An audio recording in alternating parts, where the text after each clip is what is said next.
Ya Rasulullah, besok kalau dekat sana, kat mana aku nak tengok engkau dan kat mana aku nak jumpa engkau? Tuan-tuan, tak ada ke dalam hati kita perasaan macam tu? Kita tak pernah tengok pun Rasulullah.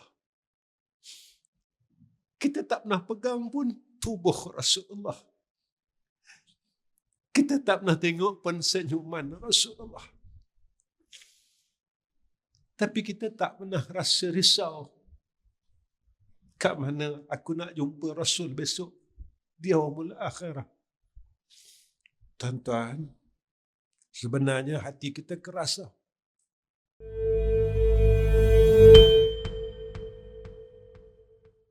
Tuan-tuan yang saya kasih sekalian, saya bukanlah orang alim yang mempunyai banyak ilmunya. Tetapi sayalah hanya pengemis rahmat Allah Subhanahu wa taala dan insan yang menanti hari untuk bertemu dengan hadrah Allah Rabbul Azza. Tuan-tuan yang dirahmati oleh Allah Subhanahu wa taala, tajuk sakratul maut ini adalah satu tajuk yang besar. Satu tajuk yang mana para ulama dan aulia illah ketika mereka membincangkan tajuk sakaratul maut ini, ada ulama yang pengsan dan menangis seolah-olah adanya jenazah di hadapan mereka. Kerana perkara inilah yang akan semua orang tempuhi. Saya dan tuan-tuan akan melalui akan perkara ini. Allah menyatakan kepada kita, wajaat sakratul maut bil haqq, dan datanglah sakratul maut ini dengan sebenar-benarnya. Satu perkara yang saya tidak boleh lari daripadanya, dan tuan-tuan tidak boleh lari dan menghindar daripadanya.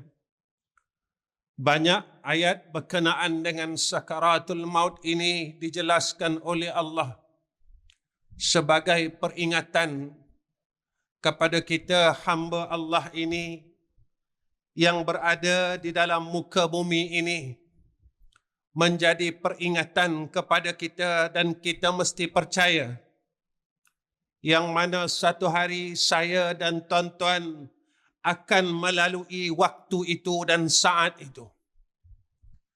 Kalla idza balaghatit taraqi wa qila man raqa. Apa kata Allah? Saat apabila nyawa ini sampai di khalqum, di gargarah, Allah nyatakan kepada kita siapakah yang boleh menyembuhkan dan mengelak daripada perkara tersebut. Siapakah yang boleh menyembuhkan akan kesakitan sakaratul maut? Siapakah yang boleh menghilangkan akan kesakitan sakaratul maut? Kerana apa yang disebutkan oleh Imam Al-Ghazali rahimahullahu ta'ala, sakaratul maut ini seumpama katanya ranting yang berduri ini dimasukkan di dalam celah kerongkong kita lalu ditarik dengan secara yang paksa. Saat itu tidak digambarkan akan kesakitannya apabila sesuatu yang tajam dan berduri dimasukkan di celah kerongkong kita. Lalu ditarik, kata Imam Al-Ghazali, begitulah yang dapat disebut oleh Imam Al-Ghazali rahimahullahu ta'ala akan kesakitan sakaratul maut. Dan sebahagian ulama menyatakan kesakitan sakaratul maut ini saat mana roh kita ini dicabut oleh malaikatul maut. Kerana malaikatul maut ini dia datang mengikut keadaan kehidupan kita. Jika mana kita hidup sebagai orang yang saleh, maka ia datang dengan rupanya seorang pemuda yang tampan dan manis. Dan ia datang kepada kita dengan memberi salam.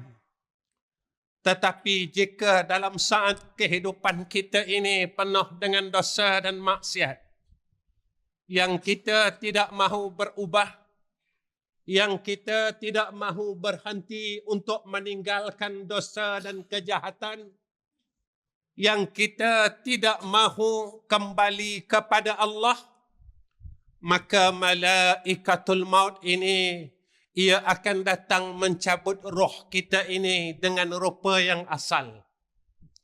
Kakinya berada di 7 petala bumi dan kepalanya berada di langit, kata ulama. Satu hari Nabi Allah Ibrahim alaihissalam didatangi oleh malaikatul maut. Lalu saat itu malaikatul maut hendak mencabut nyawa Nabi Allah Ibrahim alaihissalam. Berkata Sayyidina Ibrahim, apakah engkau ingin mencabut nyawa kekasih Allah? Tatkala itu tuan-tuan malaikat terhenti untuk mencabut nyawa Sayyidina Ibrahim alaihissalam. Malaikat maut bertanya kepada Allah Rabbul Izzah, ya Allah, Sayyidina Ibrahim bertanya kepadaku, apakah aku akan mencabut nyawa kekasih Allah? Lalu Allah berfirman kepada malaikat, katakan kepada Sayyidina Ibrahim, apakah dia tidak mahu bertemu dengan kekasihnya? Saat malaikatul maut bertemu dengan Nabi Allah Ibrahim dan berkata kepada Sayyidina Ibrahim alaihissalam, wahai kekasih Allah, Allah berfirman, apakah engkau tidak mahu bertemu dengan kekasihmu? Tatkala Sayyidina Ibrahim alaihissalam mendengar akan perkataan itu, kata Nabi Allah Ibrahim, wahai malaikatul maut, maka engkau cabutlah rohku kerana aku ingin bertemu dengan kekasihku Allah Azza wa Jal. Apa yang telah disebutkan oleh Sayyidina Rasulina Muhammad sallallahu alaihi wasallam, siapa-siapa yang kasih untuk bertemu dengan Tuhannya, nescaya Allah kasih untuk bertemu dengannya. Siapa-siapa yang kasih dan cinta untuk bertemu dengan Allah, nescaya Allah amat kasih untuk menemuinya. Siapa-siapa yang kasih dan cinta untuk bertemu dengan Allah, nescaya mereka ini tergolong dalam golongan radhiyallahu anhum wa radu anhu. Dzalika liman khasyiya rabbah. Tuan-tuan, ulama menyatakan tentang saat sakaratul maut ini. Apa kata ulama ketika mereka menceritakan tentang sakaratul maut? Saat malaikatul maut ini mencabut roh kita daripada kaki, saat itulah tuan-tuan, seluruh urat-urat yang berada di kaki dan di betis kita putus satu persatu.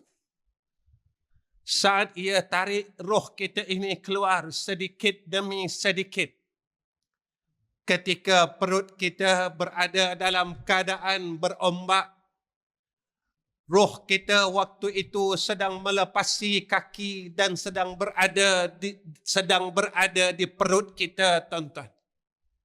Sebab itu kalau kita lihat orang sedang nazak, kita tengok perutnya sedang berombak, tuan-tuan.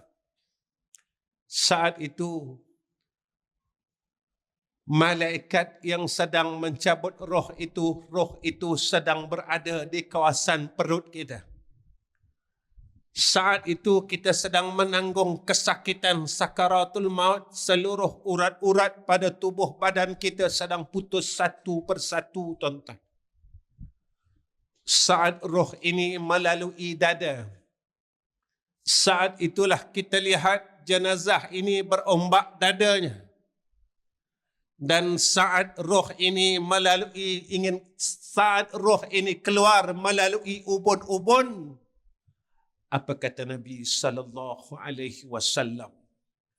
Maka mata kita akan mengikut di mana roh itu sedang keluar, kata Nabi sallallahu alaihi wasallam. Sebab itu, tuan-tuan, bila kita melihat orang yang hampir kepada kematian, kita melihat mata mereka sedang melihat ke atas. Mereka sedang melihat roh mereka sendiri. Dan saat itulah, kata Rasulullah sallallahu alaihi wasallam, Allah tasawurkan kepada kita amal baik dan amal jahat kita. Saat itulah kita yakin dengan Allah Subhanahu wa taala, seperti mana yang Allah nyatakan di dalam Al-Quran, wa'bud rabbaka hatta ya'tiyakal yaqin. Beribadahlah kepada Allah, berubudiyahlah kepada Allah, jadilah orang yang baik, kata Allah, hatta, sehingga, maksudnya jangan bosan jadi hamba Allah, jangan bosan jadi orang baik, jangan bosan untuk berpenat, berlelah untuk mendapatkan rahmat dan syurga Allah, hatta ya'tiyakal yaqin, sehinggalah datang saat keyakinan. Di manakah saat keyakinan itu? Saat apabila kita melihat roh kita, kata Rasulullah sallallahu alaihi wasallam, saat kita melihat suratan amal kita yang di sebelah kanan, saat kita melihat suratan kejahatan kita pada sebelah kiri, pada waktu itu kita berkata kepada Allah, laula akhartani, ya Allah, boleh tak kau tangguhkan akan kematian kami? Kenapa kita berkata begitu? Apa kata Nabi sallallahu alaihi wasallam? Orang mukmin ini, tuan-tuan, kata Rasulullah, saat kita ini meninggal dalam keadaan yang husnul khatimah, kata Nabi, tandanya tubuh kita berkeringat dan berpeluh. Maka ulama menyatakan, kenapakah tubuh kita berkeringat dan berpeluh? Apa kata ulama? Ibnu Mas'ud membahaskan perkara ini dan ulama-ulama yang lain membahaskan perkara ini. Saat roh kita dicabut daripada jasad dan roh ini melalui akan perut, dada dan melalui dua anak mata, dan saat itulah Allah gambarkan kepada kita tempat kita sama ada di syurga Allah atau tempat kita di neraka Allah. Tetapi orang mukmin ini, tuan-tuan, Allah kurniakan kepada mereka tanda supaya kita dapat melihat. Maka jasadnya berpeluh, kata Nabi. Ulama menyatakan perkara ini. Mereka berpeluh itu kerana mereka malu dengan Allah Subhanahu wa taala. Kerana masih ada sedikit lagi dosa mereka. Tatkala roh mereka dicabut oleh Allah, oleh malaikatul maut, masih ada sisa-sisa dosa yang mereka tinggalkan. Saat itu dosa yang kecil yang kita lihat tatkala sakaratul maut ini, tuan-tuan, kita malu di hadapan Allah Rabbul Izzah. Lalu kita menahan malu itu, kata Rasulullah sallallahu alaihi wasallam, sehingga jasad kita berpeluh. Tuan-tuan, itu jika dosa yang sedikit. Bagaimana jika dosa kita ini terlalu banyak? Orang mukmin yang dosanya sedikit,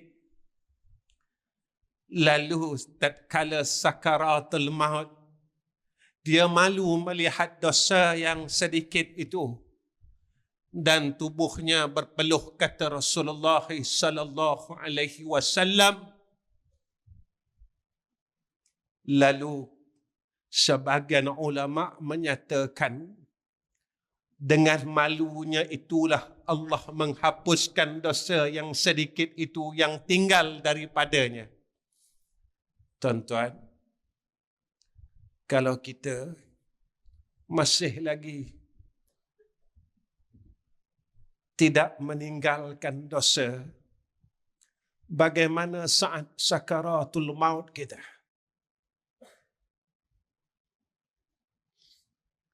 Dosa kita dengan jiran-jiran, dosa kita dengan mak dan ayah, dosa kita sesama orang Islam.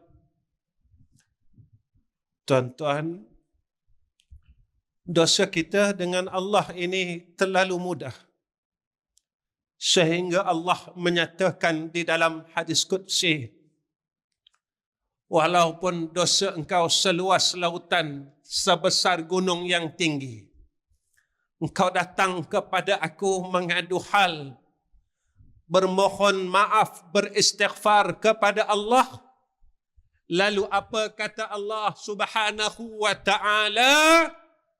La ubali. Aku tidak peduli sebanyak mana dosa engkau. Tetapi ada dosa yang ditangguhkan kemaafannya oleh Allah. Ada dosa yang ditangguhkan keampunannya oleh Allah, iaitu dosa kita dengan makhluk. Dosa kita dengan mak ayah. Dosa kita dengan adik-beradik kita, dengan kakak kita, dengan abang kita, dengan adik-adik kita. Dosa kita dengan jiran kita, dosa kita dengan sekalian orang Islam. Di manakah hendak kita memohon kemaafan tersebut? Di manakah hendak kita meminta maaf kepada mereka jika mereka tidak kita temui? Jika mereka tidak telah bertemu dengan Allah, bagaimanakah nasib kita besok inda sakaratil maut? Dalam keadaan kita melihat dosa kita, tatkala Allah tasawwarkan dosa kita. Tuan-tuan, walau tara idhil mujrimuna nakisu ru'usihim 'inda rabbihim Rabbana absarna wa sami'na farji'na na'mal salihah inna mukinun. Saat orang yang penuh dengan dosa dan maksiat, tuan-tuan, hari ini mungkin kita tak nampak dosa kita. Tapi percayalah, saat kita sakaratul maut, baru kita melihat kesalahan kita kepada Allah. Fitrah manusia, dia sering melupakan kesalahannya dan mengingati kebaikannya. Fitrah manusia, dia lupa kesalahannya, tetapi dia sering mengingati kesalahan orang lain yang dilakukan ke atas dirinya. Fitrah manusia, Dia lupa akan kebaikan yang orang pernah lakukan kepadanya, tetapi ia sentiasa mengingati kebaikan apa yang telah dia lakukan pada orang lain. Inilah kita, tuan-tuan. Sebab itu satu hari seorang sahabat bertanya kepada Sayyidatina Aisyah, "Ya Ummul Mukminin, siapakah orang yang saleh?" Lalu Sayyidatina Aisyah menjawab, orang yang sentiasa rasa bersalah kepada Allah. Saya tanya diri saya, dan tuan-tuan bertanyalah kepada diri tuan-tuan, bilakah saat yang terakhir kita rasa diri kita bersalah kepada Allah Subhanahu wa ta'ala? Bilakah hari yang terakhir? Bilakah minggu yang terakhir? Bilakah bulan yang terakhir? Bilakah tahun yang terakhir? Kita rasa bersalah dengan Allah Subhanahu wa ta'ala. Kita rasa malu untuk bertemu dengan Allah Subhanahu wa ta'ala. Kita malu dengan setiap hari kita menerima nikmat demi nikmat daripada Allah. Allah berikan kita hidup ini adalah nikmat yang besar. Allah masih berikan ruang untuk kita melihat alam ini adalah satu nikmat yang besar.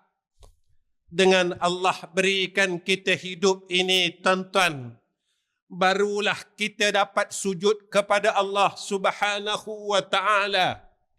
Dengan Allah berikan nikmat hidup ini, tuan-tuan, barulah kita dapat melakukan salah, kerana salah ini adalah satu jalan untuk kita menghadap ke hadrah Allah. Sebab itu sebagian ulama menyatakan, jika hidup engkau resah, jika hidup engkau gelisah, jika hidup engkau tidak tenang, maka salatlah, katanya. Kerana salat itu yang menjadikan hati engkau dalam keadaan sakinah, kata ulama. Tuan-tuan, bila saya rasa bersalah dan bila tuan-tuan rasa bersalah, tuan-tuan, kalau dalam tahun ini saya tak pernah rasa bersalah dengan Allah, dan tuan-tuan juga tak pernah rasa bersalah dengan Allah, maka berhati-hatilah. Kita takut kita termasuk dalam golongan yang Allah nyatakan dalam Al-Quran, walau tara izil mujrimuna nakisu ru'usihim 'inda rabbihim. Saat orang yang berdosa ini bertemu dengan hadrah Allah kelak, apa yang berlaku kepada mereka? Nakisu ru'usihim 'inda rabbihim. Mereka benamkan wajah mereka ke bumi. Mereka malu untuk mengangkat wajah mereka di hadapan Rabbul Izzah. Kenapa mereka malu, tuan-tuan? Ya Allah, aku malu. Umur yang kau berikan kepada aku telah melanggar perintah engkau.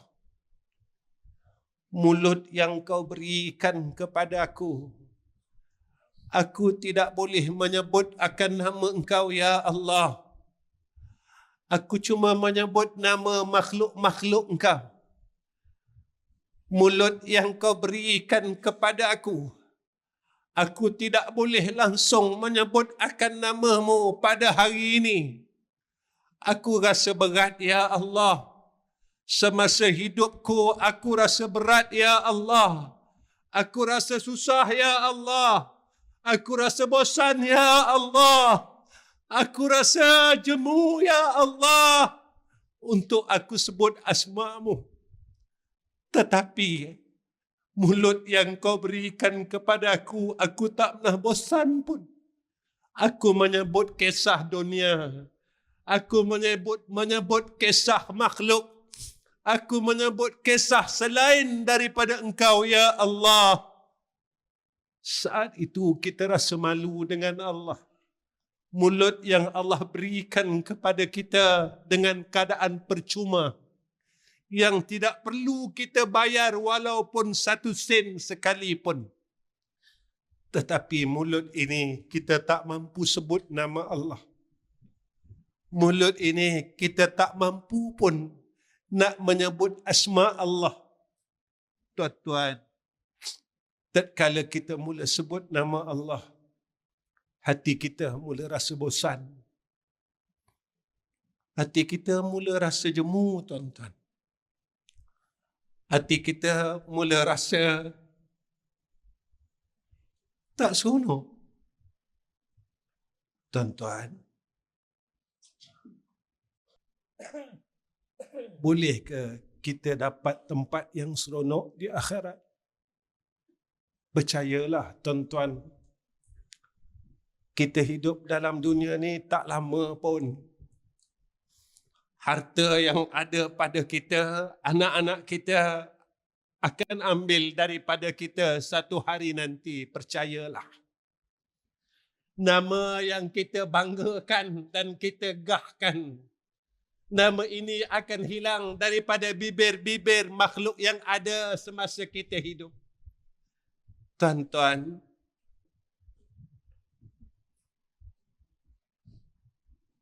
jasad kita ini, apakah kita tahu Allah akan muliakan kita dengan Allah tidak berikan jasad kita ini sebagai makanan cacing-cacing dan ulat di dalam kubur?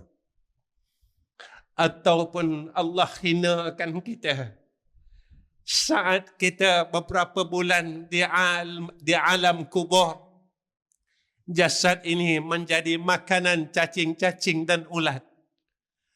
Cacing-cacing dan ulat tidak mahu memuliakan jasad kita ini kerana jasad yang penuh dengan dosa dan maksiat, mulut yang penuh dengan dosa dan maksiat, mata yang penuh dengan dosa dan maksiat, tangan yang penuh dengan dosa dan maksiat, telinga yang penuh dengan dosa dan maksiat, yang kita masih tidak mahu berhenti mendengar perkara-perkara yang dilarang oleh Allah Subhanahu wa ta'ala. Kaki yang penuh dengan dosa dan maksiat, saat itulah jasad kita akan dimakan oleh cacing-cacing dan ulat-ulat di dalam tanah.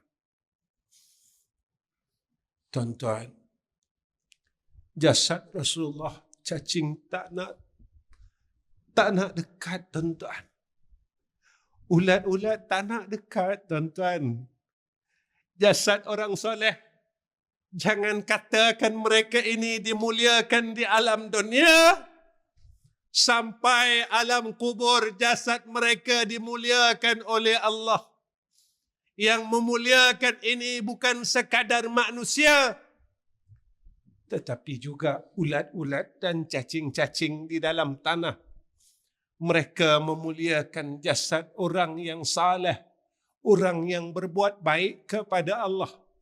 Nakisu ru'usihim 'inda rabbihim. Tatkala itu kita benamkan wajah kita kerana malu kepada Allah Subhanahu wa ta'ala, dan kita berkata kepada Allah, Rabbana absarna. Ya Allah, kami dah tengok dah bagaimana azab neraka Engkau, ya Allah. Kami dah nampak dah neraka Engkau, ya Allah. Kami dah tengok dah, ya Arhamar Rahimin. Wa sami'na, ya Allah. Kami dah dengar bagaimana ahli neraka meminta dan memohon kepada Engkau untuk dikeluarkan daripada neraka Engkau, ya Allah. Saat itu kita cakap apa dengan Allah, tuan-tuan? Farji'na na'mal salihah. Ya Allah, boleh tak Engkau kembalikan kami balik dalam dunia? Sekejap pun jadilah, ya Allah. Kalau boleh kami nak semayang sunat 2 rakaat je, ya Arhamar Rahimin. Apa kata Allah? Masa engkau hidup dulu, semayang sunat maghrib pun kau malas.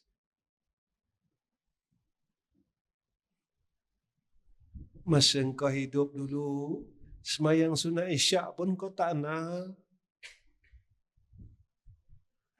Aku dah bagi kau masa 60 tahun. Aku dah bagi kau masa 70 tahun. Aku dah bagi kau masa 80 tahun. Dan masa itu kau buat apa? Kau biarkan waktu maghrib ini berlalu dengan kau tak mahu semayang sunat ba'diyah maghrib pun. Lalu waktu isyak, kita tak nak semayang sunat isyak pun. Kita cakap apa? Saya sibuk, ya Allah. Saya sibuk, ya Allah. Masa muda dulu kita di mana? Kita tak dapat pun datang masjid. Dan umur muda itu akan ditanya oleh Allah Subhanahu wa ta'ala. Tuan-tuan, saat besok Allah tanya saya, Allah tanya tuan-tuan. Wahai Ahmad Rizam bin Ghazali, masa umur muda engkau buat apa? Kita tak boleh jawab di hadapan Allah.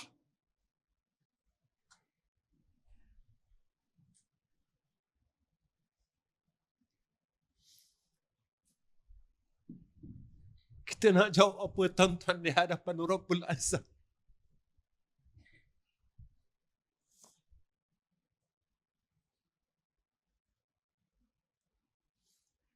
Kita nak jawab apa di hadapan Rabbul Azza? Bila Allah tanya kita, umur engkau, waktu muda engkau buat apa? Ahmad Rizam bin Ghazali.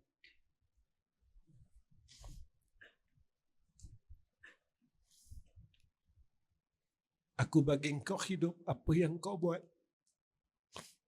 Aku bagi engkau harta di mana engkau salurkan.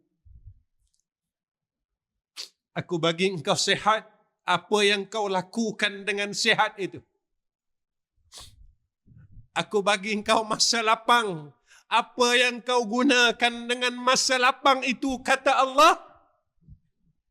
Kerana Sayyiduna Rasulina Muhammad sallallahu alaihi wasallam mengatakan, tidak akan berganjak 2 kaki anak Adam besok di Yaumul Mahsyar setelah selesai ditanya 4 soalan itu.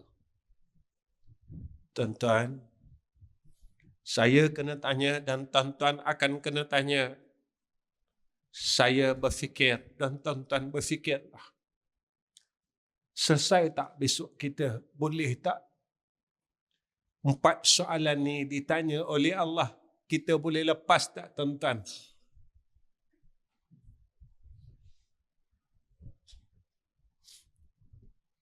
Agak-agak saya lepas tak?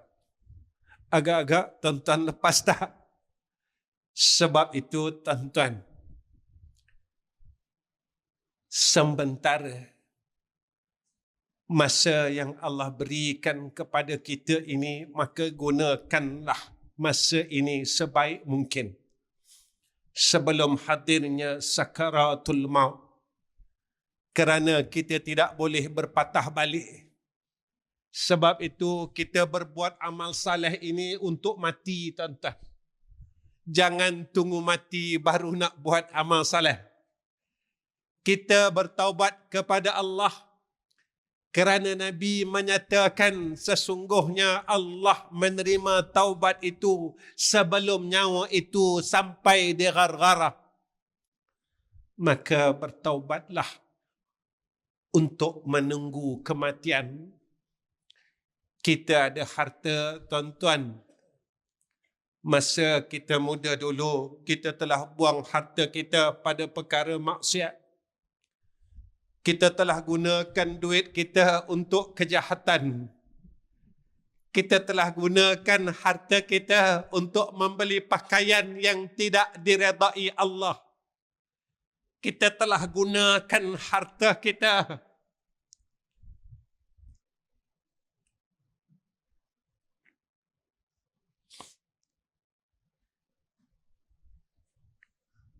untuk melakukan maksiat kepada Allah. Dan cacatan itu masih tidak hilang pada suratan amal kita. Catatan itu masih lagi kuat dan kukuh pada suratan amal kita yang akan dibacakan dan ditunjukkan oleh Allah besok di Yaumul Mahsyar. Saya tak boleh lepas dan tuan-tuan tak boleh lepas. Maka masa yang Allah berikan kepada kita, biarlah kita dapat terbalikkan keadaan itu. Umur yang kita tidak tahu berapakah bakinya, biarlah kita dapat untuk kita gunakan buat baik.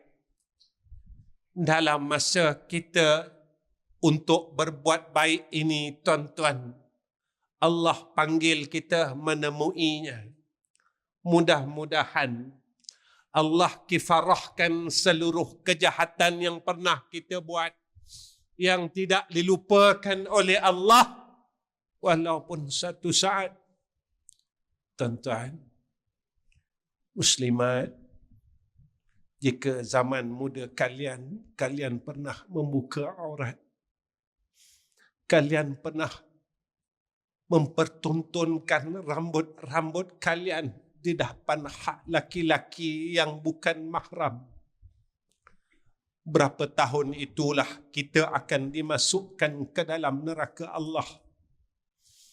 Jika 30 tahun, 30 tahunlah, wahai muslimat sekalian, akan dimasukkan oleh Allah ke dalam neraka, digantung dengan rambut-rambut kalian di atas api neraka Allah Subhanahu wa ta'ala. Dan setiap helai rambut itu akan diazab oleh Allah Subhanahu wa ta'ala. Tuan-tuan, kita lupa, tetapi Allah tidak akan melupakan akan perkara tersebut. Sebab itu, tuan-tuan, untuk kita menghadapi sakaratul maut, ulama memberikan beberapa garis panduan. Yang pertamanya, agar kita dalam keadaan sakaratul maut yang baik. Apa kata ulama? Pertama, berdoalah kepada Allah. Kenapa, tuan-tuan, kita kena berdoa kepada Allah? Menunjukkan kita ini mengharap benar-benar untuk mendapat dalam keadaan sakaratul maut yang baik pada sisi Allah. Imam Al-Ghazali rahimahullahu ta'ala menyatakan, sebanyak mana kecintaan kita kepada dunia, sebanyak itulah sakitnya mati. Kerana apa, tuan-tuan?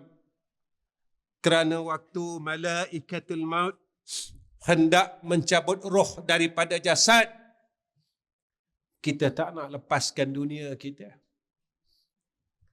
Waktu roh nak keluar daripada jasad, kita tak nak lepaskan rumah kita. Kita sayang rumah kita. Kita tak nak lepaskan harta kita, kenderaan kita. Kita tak nak lepaskan duit kita. Kita tak nak lepaskan tanah kita. Kita tak nak lepaskan dunia kita.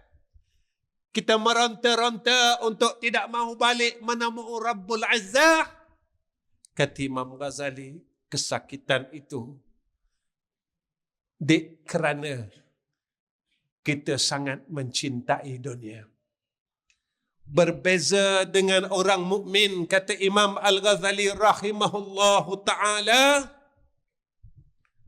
mereka sakaratul maut itu bukan tidak sakit, tetapi kesakitan itu amat kurang, kata Imam Al-Ghazali. Kerana saat malaikatul maut hendak mencabut roh daripada jasadnya, dia mengikut kerana dia redha untuk bertemu dengan Allah. Tuan-tuan pernah dengar saat kewafatan Rasulullah sallallahu alaihi wasallam. Tuan-tuan, ada yang Rasulullah sayang dalam diri dan dalam hati Rasulullah sallallahu alaihi wasallam. Apa yang Rasulullah sayang, tuan-tuan kita?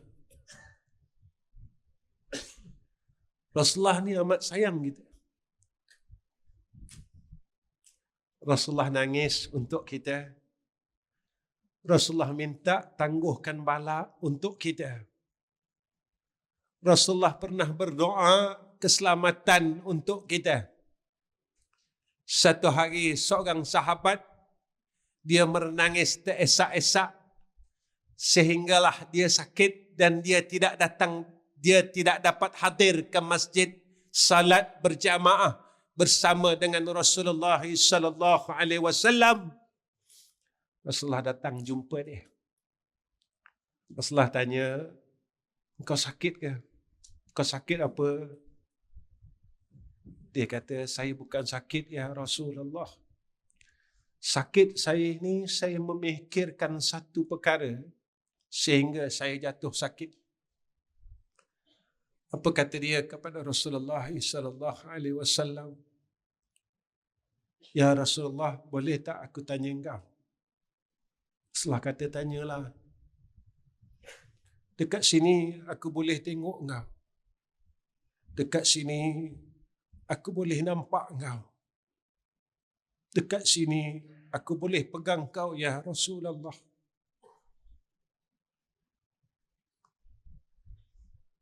Besok kalau dekat sana, boleh tak aku nak jumpa engkau lagi? Tuan-tuan, ini insan yang hidup zaman Nabi. Dia masih berfikir, insan yang pernah tengok Nabi, insan yang pernah pegang tangan Nabi, insan yang pernah tengok senyuman Rasulullah sallallahu alaihi wasallam, masih risau tuan-tuan dalam hatinya. Ya Rasulullah, besok kalau dekat sana, kat mana aku nak tengok engkau dan kat mana aku nak jumpa engkau? Tuan-tuan, tak ada ke dalam hati kita perasaan macam tu? Kita tak pernah tengok pun Rasulullah. Kita tak pernah pegang pun tubuh Rasulullah. Kita tak pernah tengok pun senyuman Rasulullah.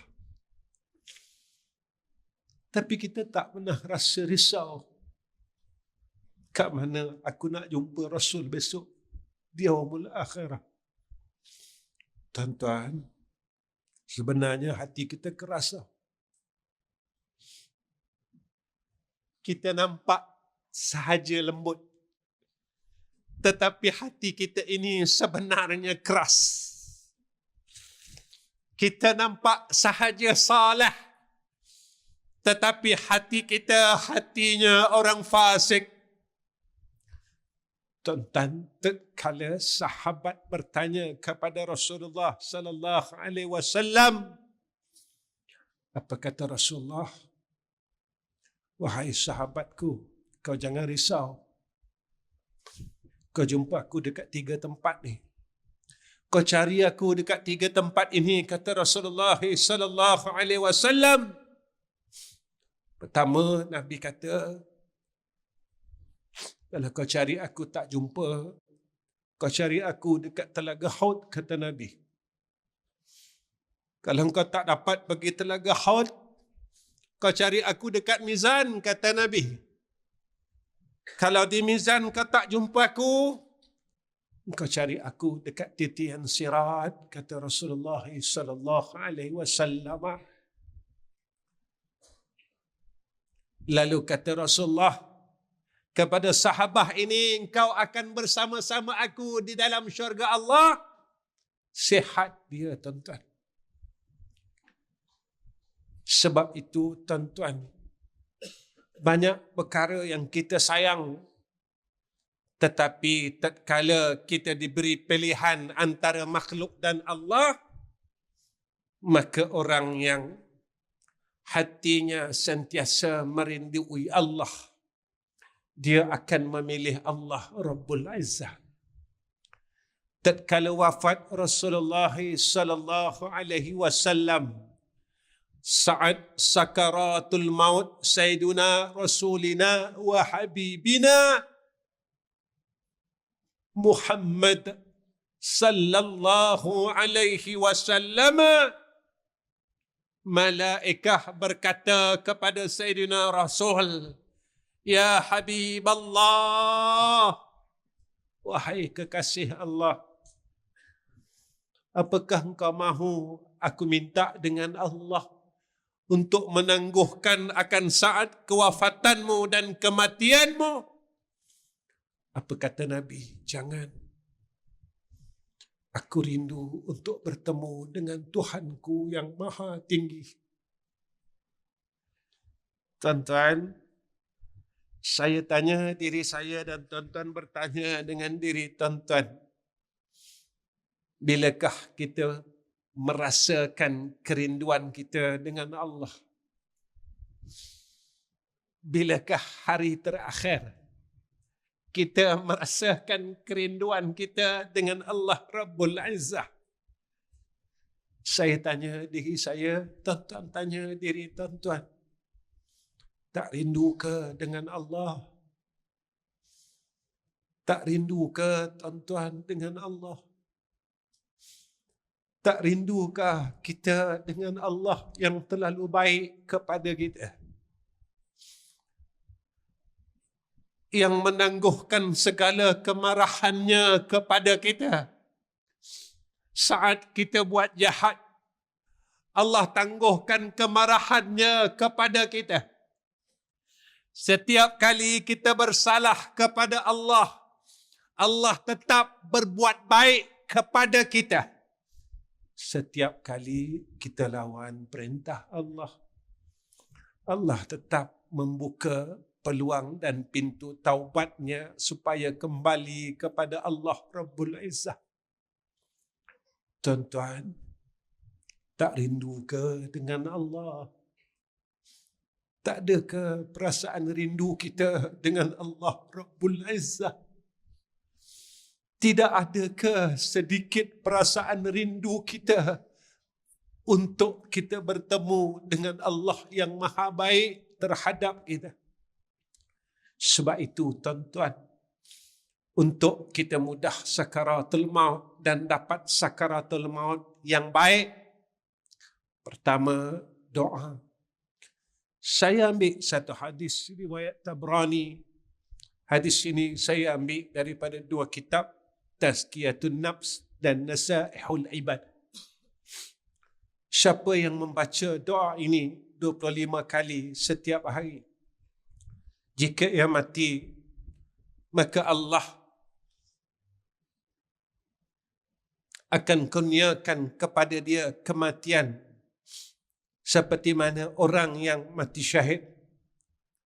Saya rasa tuan-tuan pernah dengar doa ini. Allahumma barik li fil maut wa fima ba'dal maut. Allahumma barik li fil maut wa fima ba'dal maut. Allahumma barik li fil maut wa fima ba'dal maut. Allahumma barik li fil maut wa fima ba'dal maut. Allahumma barik li fil maut wa fima ba'dal maut. Allahumma barik li fil maut wa fima ba'dal maut. Tuan-tuan, jangan tinggalkan khususnya sahabat-sahabat dan orang yang seusia saya dan yang telah melebihi usia saya. Agar kita besok balik di hadapan Allah, Allah terima kita sebagai hamba-Nya. Tuan-tuan, kita memang tidak mampu untuk jadi yang terbaik. Tetapi kita sedang berusaha untuk jadi hamba yang baik. Mudah-mudahan usaha kita yang sedikit ini dipandang oleh Allah. Alhamdulillah, tuan-tuan. Doa Allahumma barik li fil maut wa fima ba'dal maut ini saya beramal hampir 30 tahun lebih daripada umur saya 20 tahun. Sekarang saya dah nak masuk 55, tuan-tuan. Saya syukur dengan Allah kerana Allah masih tidak lupakan saya untuk membaca doa ini setiap hari. Perkara yang paling saya takuti dalam hidup saya. Apa kata Nabi sallallahu alaihi wasallam? Jika mana Allah mula membenci kita, tuan-tuan, Allah akan tarik dan cabut amal saleh yang pernah kita buat dan kita istiqamahkan satu persatu di dalam hidup kita. Tuan-tuan, jika ada amalan yang pernah kita buat dulu dan kita istiqamahkan, sekarang kita mula tinggalkan, maka periksalah dosa yang kita buat. Muhasabahlah kesalahan yang pernah kita lakukan dan sedang kita lakukan. Keduanya, persiapan untuk sakaratul maut adalah amal saleh. Apa kata Nabi sallallahu alaihi wasallam? Man kana akhiru kalamihi la ilaha illallah dakhalal jannah. Siapa yang akhir kalamnya dengan la ilaha illallah, Nabi kata masuk syurga. Riwayat yang lain, diharamkan tubuhnya daripada api neraka. Tuan-tuan, hari ini saya seru diri saya dan tuan-tuan. Kalau kita nak dapat saat sakaratul maut yang baik, lazimkan berzikir dan bertahlil. Kerana apa?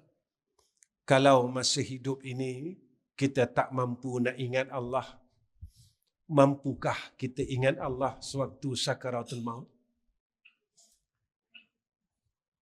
Kalau masa hidup ini mulut ini tidak mampu untuk mengingati Allah, apakah waktu sakaratul maut yang dipanggil adalah waktu huru-hara kita mampu sebut nama Allah? Tuan-tuan, belajarlah. Saya, tuan-tuan, jangan tinggalkan tahlil. Paling-paling, tuan-tuan, paling kurang, tuan-tuan baca lepas subuh 10 kali, lepas asar 10 kali. Saya, tuan-tuan, mana yang saya tak buat, saya tak berani nak cakap. Sebab saya takut Allah dakwa saya besok di padang mahsyar. Dekat dunia ni senanglah. Saya cakap dan saya cakap dan tuan-tuan tak tahu saya buat ke tidak. Tapi saya tak boleh tipu Allah. Itu saya ajak tuan-tuan, jangan tinggal tahlil. Iaitu yang diamalkan oleh Imam Al-Ghazali pada waktu pagi dan petang. لا إله إلا الله الواحد القهار رب السماوات والأرض وما بينهما العزيز الغفار لا إله إلا الله الواحد القهار رب السماوات والأرض ولا رب السماوات والأرض وما بينهما العزيز الغفار لا إله إلا الله الواحد القهار رب السماوات والأرض وما بينهما العزيز الغفار. Baca 10 kali pagi, 10 kali petang. InsyaAllah tuan-tuan, mudah-mudahan kalau kita tidak tinggalkan perkara-perkara ini, kita harap agar Allah Subhanahu wa Ta'ala mematikan kita seperti mana kematiannya orang-orang saleh. Tuan-tuan yang saya kasih sekalian, saya rasa cukup pertemuan saya dengan tuan-tuan untuk saat ini dan kali ini. Saya minta ampun dan minta maaf.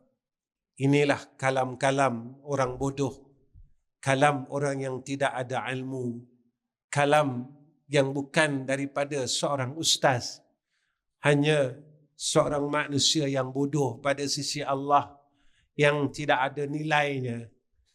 Kalam daripada si pendosa yang mengharapkan rahmat daripada Allah.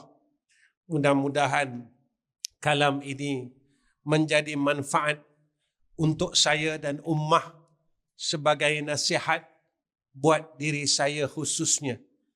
Tuan-tuan yang saya kasih sekalian, inilah peluang kita. Dan peluang ini tidak datang lagi pada masa akan datang. Rahmat Allah ketika datang kepada kita, maka ambillah rahmat itu. Peluklah rahmat itu. Dakaplah rahmat itu.